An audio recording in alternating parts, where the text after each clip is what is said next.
ಮೊನ್ನೆ ಮಕ್ಕಳ ತಟ್ಟೆಯಿಂದ ಮೊಟ್ಟೆ ಕಳ್ಳತನ ಮಾಡಿದ್ರು. ಇದೀಗ ಮೂಟೆಗಟ್ಟಲೆ ದಿನಸಿ ಲೂಟಿ ಮಾಡಿದ್ದಾರೆ. ಯಾದಗಿರಿಯಲ್ಲಿ ಅಂಗನವಾಡಿ ಕಾರ್ಯಕರ್ತೆಯರ ಮತ್ತೊಂದು ಕಳ್ಳಾಟ ಬೆಳಕಿಗೆ ಬಂದಿದೆ.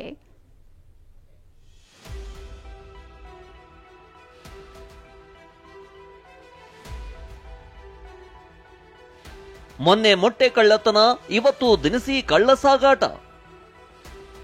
ಮೂಟೆಗಟ್ಟಲೆ ದಿನಸಿಗೆ ಕನ್ನ, ಅಂಗನವಾಡಿ ಕರ್ಮಕಾಂಡ ಬಯಲು. ಕೊಪ್ಪಳದಲ್ಲಿ ಮಕ್ಕಳ ತಟ್ಟೆಗೆ ಕೈ ಹಾಕಿ ಮೊಟ್ಟೆ ಕಳ್ಳತನ ಮಾಡ್ತಿದ್ದ ಕೇಸ್ ರಾಜ್ಯದಲ್ಲಿ ಭಾರಿ ಸದ್ದು ಮಾಡಿತ್ತು. ಇದೀಗ ಮತ್ತೊಂದು ಪ್ರಕರಣ ಬೆಳಕಿಗೆ ಬಂದಿದೆ. ಹುಣಸಗಿಯ ಹಗರಟಗಿ ಅಂಗನವಾಡಿ ಕೇಂದ್ರ 2ರಲ್ಲಿ ದಿನಸಿ ಪದಾರ್ಥಗಳನ್ನ ಕಾರ್ಯಕರ್ತೆ ಉಮಾದೇವಿ ಹಾಗೂ ಆಕೆಯ ಗಂಡ ಸೇರಿ ಕದ್ದೊಯ್ದು ಕಾಳಸಂತೆಯಲ್ಲಿ ಮಾರಿರುವುದು ಗೊತ್ತಾಗಿದೆ. ಹಗರಟಿ ಗ್ರಾಮದ 2 ಅಂಗನವಾಡಿ ಕೇಂದ್ರಗಳನ್ನ ಉಮಾದೇವಿ ನಿರ್ವಹಿಸುತ್ತಿದ್ದಾಳೆ. ಅಂಗನವಾಡಿಗೆ ಬರುವ ಅಕ್ಕಿ, ಮೊಟ್ಟೆ, ಗೋಧಿ ರವೆ, ಬೆಲ್ಲ, ಎಣ್ಣೆ, ಬೇಳೆಯನ್ನ ಮಕ್ಕಳು, ಗರ್ಭಿಣಿಯರು ಹಾಗೂ ಬಾಣಂತಿಯರಿಗೆ ನೀಡುವ ಬದಲು ಕಾಳಸಂತೆಯಲ್ಲಿ ಮಾರಾಟ ಮಾಡ್ತಿದ್ದಾಳೆ. ಗ್ರಾಮಸ್ಥರು ಎಷ್ಟೇ ಬುದ್ಧಿ ಹೇಳಿದ್ರೂ ಚಾಳಿ ಬಿಟ್ಟಿರ್ಲಿಲ್ವಂತೆ.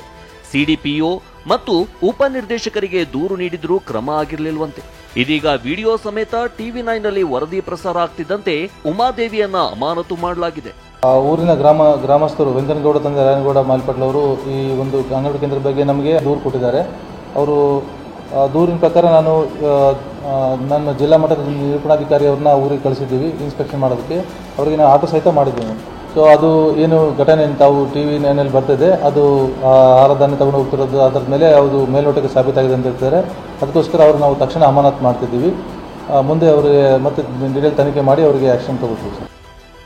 ಮಕ್ಕಳಲ್ಲಿ ಪೌಷ್ಟಿಕತೆ ಹೆಚ್ಚಾಗಲಿ ಅಂತ ಸರ್ಕಾರ ಆಹಾರ ಪದಾರ್ಥಗಳನ್ನು ನೀಡ್ತಿದೆ. ಆದರೆ ಮಕ್ಕಳ ಆಹಾರಕ್ಕೂ ಕನ್ನ ಹಾಕುವ ಇಂಥವರಿಗೆ ತಕ್ಕ ಶಾಸ್ತಿ ಆಗಬೇಕಿದೆ. ಅಮೀನ್ ಹೊಸೂರ್, ಟಿವಿ9 ಯಾದಗಿರಿ.